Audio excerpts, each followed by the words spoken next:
Welcome to Native Bidaské, Native News Online's weekly spotlight on the people making news and leading change in Indian country. Welcome to Native Bidaské. I'm Levi Rickert, publisher and editor of Native News Online. This past Sunday in Los Angeles, a young Hopi and Navajo runner came in 6th overall, but he was the first American to cross the finish line at the Los Angeles Marathon. It was his first marathon ever. And in the studio now is Hosava Kretzmann. And he is, as I mentioned, a Hopi and Navajo man. Good afternoon, Hosava. Welcome to Native Bidaské. How are you? Hi, doing good. Thank you. I'm very happy to be here. Loloma, Yate, good to hear from you. Well, and congratulations on an incredible run. It was your first marathon. When I first heard the news, I had to read that twice because somebody sent me an email, and I said, "Did I just read that right?" And what an incredible feat. Tell us a little bit about how you even got into that marathon, being the first one.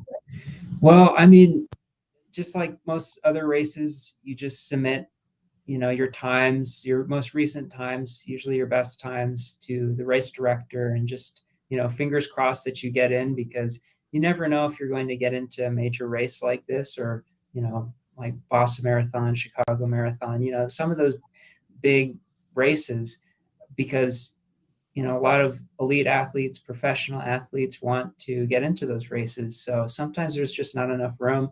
So, a lot of times when you do get in, it's very, it's very fulfilling, because you never know when you're going to get in or not. And so that's how I got into the LA Marathon. And, my coach and I just talked about, well, what should we do in terms of racing? Because I had just gotten done doing the Rock and Roll Half Marathon in Las Vegas.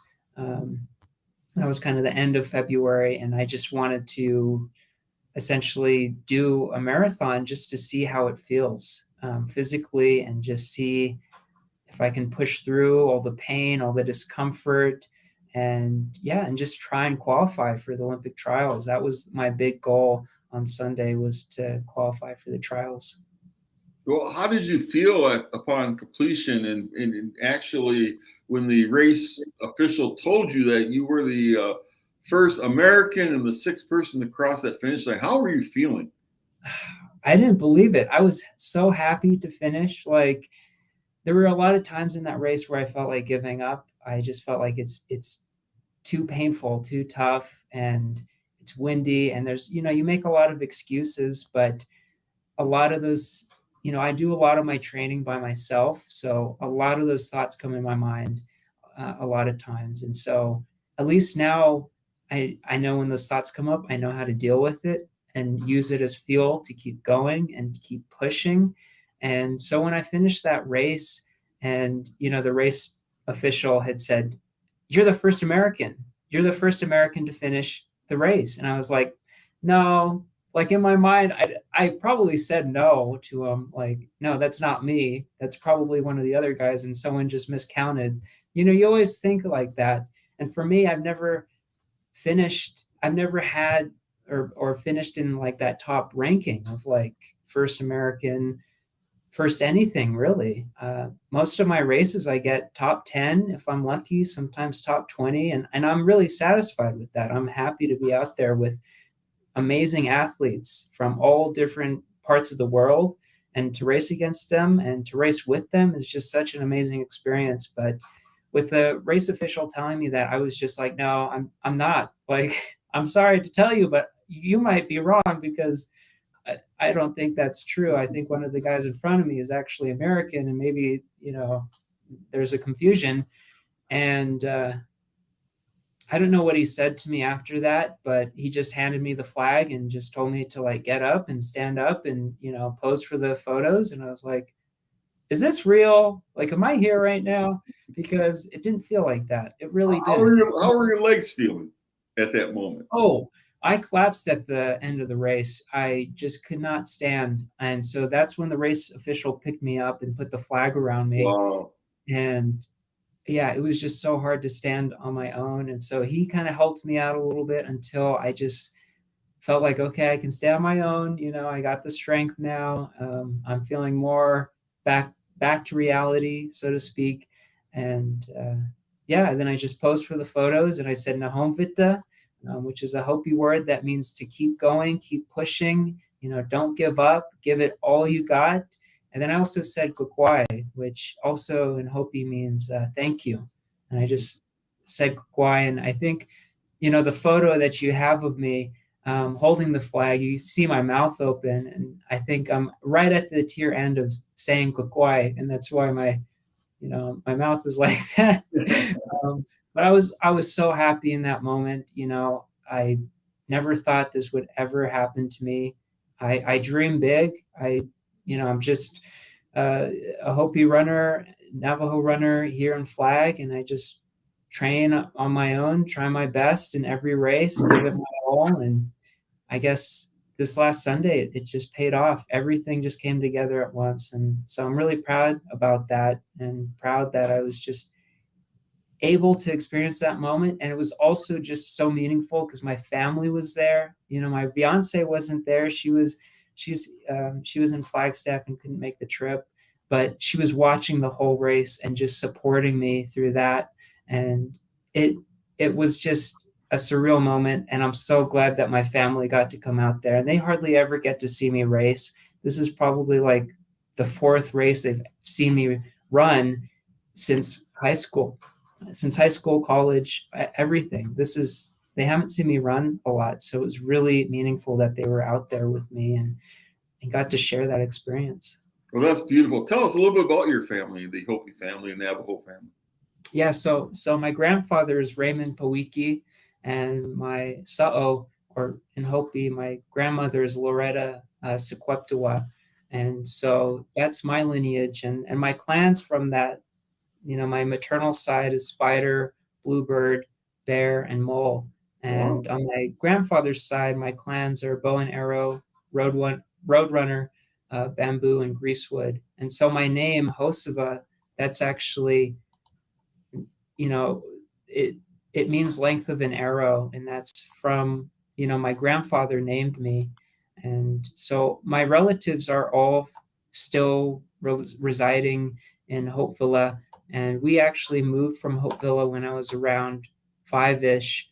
And I think we moved for several reasons. I think the main one is it's just tough to find, a stable job on reservations.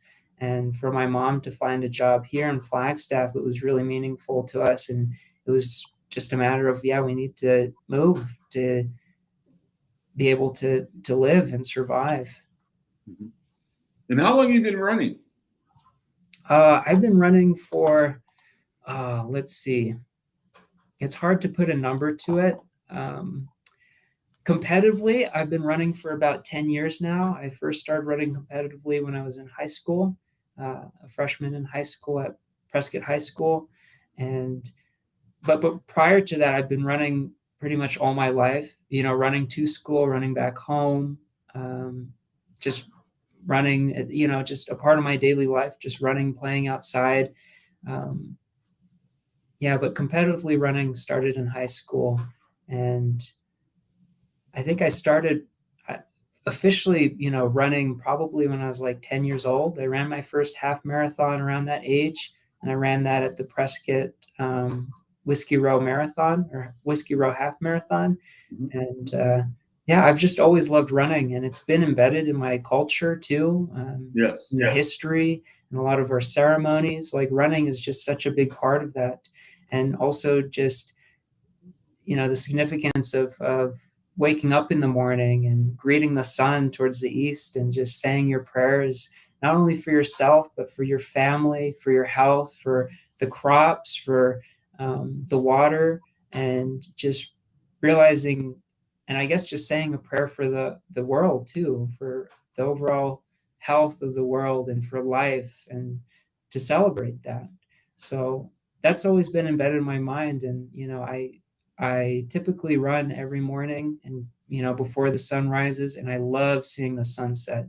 And well, I love seeing the sunset, but I also love seeing the sunrise. And I do see the sunset too, because I work full time. So the only chances I get to run are, before 7 a.m. and then after 6 p.m. Those are the only times I get to really get my training in, because I'm working full time. And, the workouts that I do and just the running that I'm doing, I'm never fully, um, I'm not at my full capacity or at my full energy level, because, I work, an 8-hour shift. And then by the end, I'm pretty wiped out. I just want to go home and eat dinner and, maybe watch a movie or, read a book and go to bed. But, I know that I can't do that, because I have this dream and this passion and this goal of mine to run in the Olympic trials.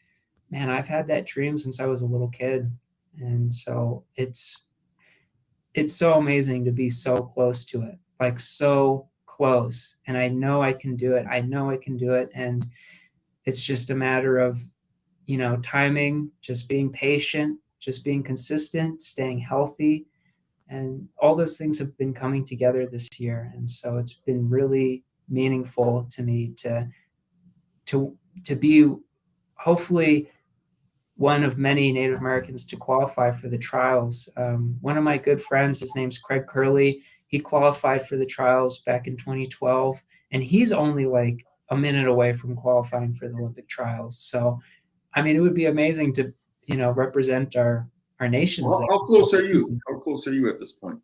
So the half marathon, I'm actually closer to qualifying. So I ran a half marathon in, I think, end of January. It was the Mesa half marathon of this year. And I ran an hour and 3 minutes and 49 seconds.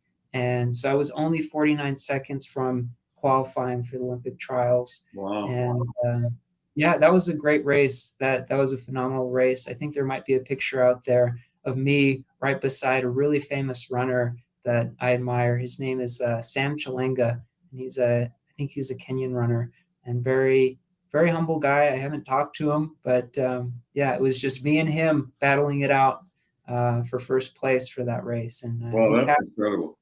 Yeah, it was incredible. It was an incredible moment just to know that I'm at this level now where I'm running against some of the, I think some of the best runners in the nation. Mm-hmm. And I'm just really proud of that, and just, showcasing, well, not showcasing, but just being proud of where I've come from and my heritage, my culture, my roots. And that's fueled me to keep running and keep pursuing the dream of making the Olympic trials. Well, listen, I have a message for you from a true Olympian, Billy Mills. Billy Mills from the Lakota Nation, and we tried to actually get him on today's episode, but he had other commitments. But let me read you what he sent to you, okay? And Hosava, congratulations on an outstanding performance at the LA Marathon. I think you may be close to an Olympic qualifying time for Paris 2024. I also want to congratulate you on your academic achievements as well. Good luck on your Olympic journey, Billy Mills. So I just wanted to pass it on to you, and hopefully you can talk to him soon, because Billy is he's like you, very much wants to encourage young people, and so. He's 84. I'll actually see him next week. I'll be in Washington, D.C. So I'm pretty excited about that. But hey, tell us about that job you talked about. You work an 8-hour day, and you're working at Northern Arizona University in Flagstaff. So tell us what you do, and how can you influence Native American students? Wow. So yeah, with my job, I'm an evaluation associate. And so essentially I create a lot of surveys, focus groups, interviews. I collect a lot of qualitative and quantitative data, or qualitative and quantitative data to essentially evaluate programs that NAU partners with, or actually funds, or sponsors. And a lot of the programs I work on are STEM related programs, and the goal is to usually increase retention and recruitment for undergraduate students, mainly Indigenous students, underrepresented minority students, first generation students. So really trying to increase the workforce and the diversity of the workforce too within STEM fields, and also just STEM education as well, because a lot of these students want to pursue graduate school or pursue higher education, but a lot of it comes down to lack of funding and lack of support to push them and get them to the next step in their further their academic career. So I feel really lucky to be in this position to have the voice of a Native person speak on behalf of other Native students, and finding out, well, in some ways, a lot of the things that they're dealing with, I've dealt with. Mm-hmm. And I've been trying to be, a leader here in that regard to really increase that. And so, as we mentioned earlier, NAU offering free tuition to Native students, like that's a huge deal in itself. And I'm just so happy that even though I'm not directly a part of that, I'm a part of a university and an institution that put that through and promotes that. And so I just hope to really, see that be, I just want it to explode. And, I just want to see more Native students on campus, really, and all campuses too, because they have just as much right as any other student to occupy these spaces. And, that's why another reason that trickles down to, being at this race this past weekend, having that representation, being in either, the workplace or being in sports. Like, I would love to see Native students, to see me and to see other Natives that are in these, places, and see that they can be there too and work towards that. And, I just want to be there as a support system to them, which way I can be. I just always want to offer my help and assistance in any way, in any shape or form. Mm-hmm. So it's really meaningful that I'm also here as well, pursuing my education as well, because this fall I'll be actually starting the interdisciplinary health program, which is a PhD program. And so I get to continue more of my research and representation and work with Indigenous communities. And that's what I've been doing ever since I graduated from Fort Lewis College. And that ties back to what you had said earlier. Billy Mills, I actually met him at Fort Lewis College. And I have a picture of him somewhere in my room with both him and I, and we're shaking hands. So it's pretty neat to see that come full circle. That's beautiful. And I know he's proud of you. You are a Hosava, you are a high achiever, both in your running skills and your academic, and you'll be involved with a PhD program. You don't you're just not talking it, you're walking the talk, as they say. And tell us this, what would you tell Native youth today, whether it's, as they want to pursue running, sports, achievements, or even academia, and for academics? What would you tell Native youth? What's so important? What's critical that they do to really become that high achiever as you are? Jeez. Well, I think the main thing is, remembering that you can do it. And that's why I have to say to myself all the time, the home vita, even when I'm not running, I just have to say that to myself, to know that I can give more, and I can push through whatever I'm going through, and I can excel, and I can be, the best that I can be, and, to not give up. That's the main thing. There's going to be a lot of times there's been a lot of times in my life, but I'm sure there's a lot of times in Native students' lives and Native youth where they want to give up and they don't see any kind of help or assistance or support. But usually the point when you give up is right when you're about to succeed. Mm-hmm. There's a fine line between you quitting and then there's that extra push that you just have to make to get to that next step.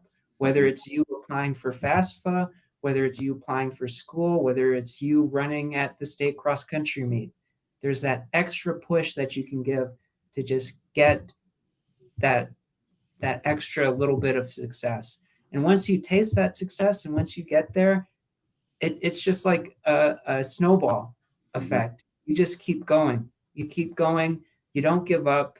You don't listen to anyone that, tells you can't do it. And if they do tell you can't do it, use that as fuel to do it, to show them that you can do things that, people might not think you're capable of. Because I've been told that throughout my whole life, that you won't be a professional runner, you won't make it to the Olympics, you won't do this, you won't do that, you won't graduate from high school. I've been told a lot of that. And I'm sure it's the same thing a lot of other Native students here or Native youth. So just keep pushing. Just know that there's an end to it. There's an end goal, and have goals in your life. That's another thing too. When you get a goal done and complete it, move on to the next goal and keep moving forward. And, whatever you do, just be happy about what you're doing. Really have a passion for it, because I love what I'm doing at my job. I love what I'm doing with running. And you just got to find that place where you're like, I love what I'm doing and I want to just keep pursuing this forever, whether it's art, music, dance, or if it's biology or chemistry. Just love what you're doing and keep doing it. And I guess the second thing I would say too is find those people that are successful and reach out to them. A lot of those people want to hear from you. Like for myself, reach out to me and tell me your stories and tell me how I can help, because I'm a resource too, and I want to help you succeed. And you can do that with anyone. You could look at the NAU directory and find people that are working at, the Native American Cultural Center here on campus, and just ask them questions and they'll respond to you.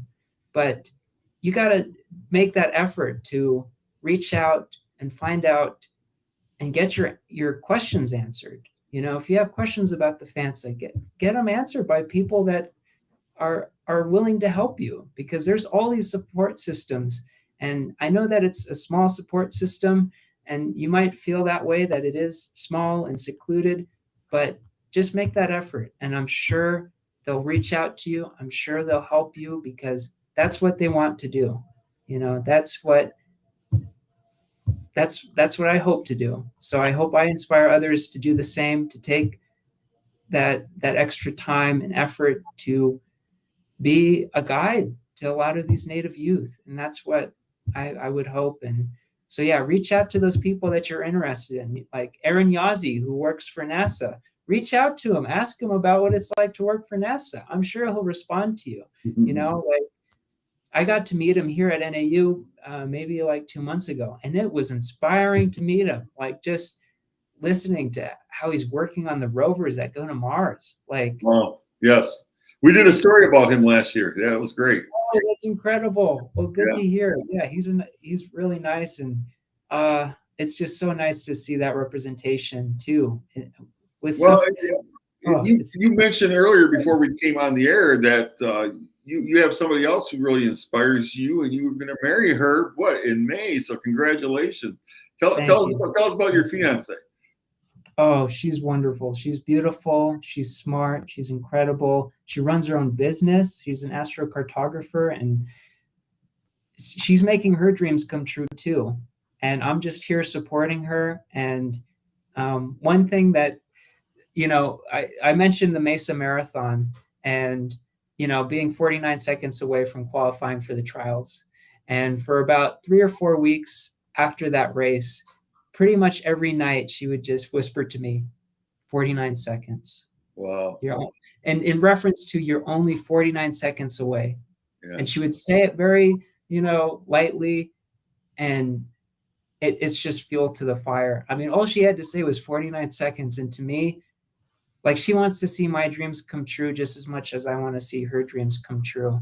And she's an amazing partner, an amazing woman. I'm so glad I got to meet her. And she's been such a big support through all of this, all this attention I'm getting. She helps me so much just navigate these discussions and, you know, be proactive about it and reach out to people too. And, you know, she's definitely my number one supporter and number one fan. And without her, I wouldn't be here. I really wouldn't. I wouldn't be sitting with you, talking with you, because there's been a lot of times in my training where I've just wanted to give up because I'm like, I'm doing this alone. No one's paying attention to me.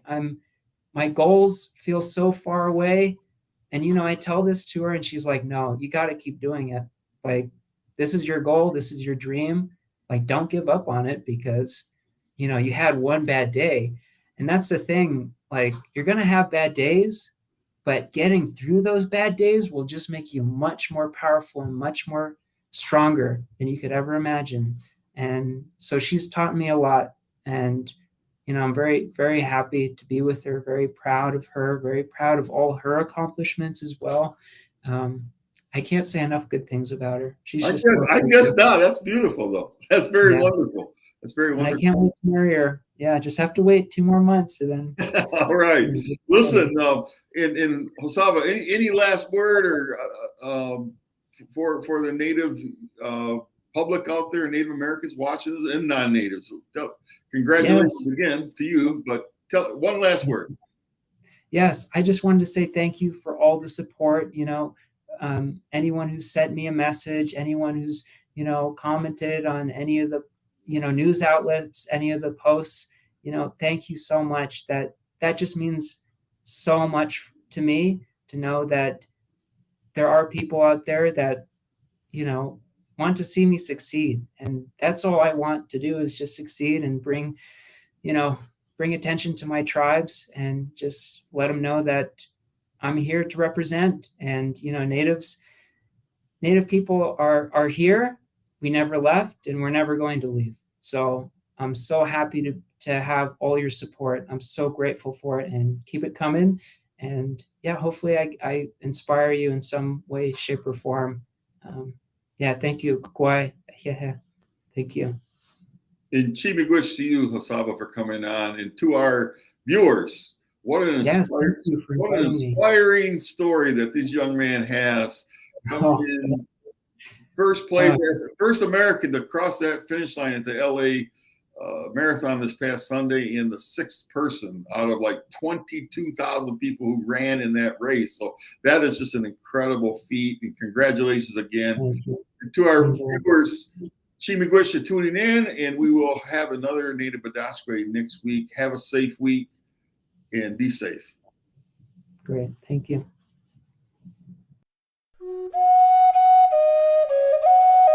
If you appreciate what we do here at Native News Online, we invite you to donate to support our continued work covering Indian country.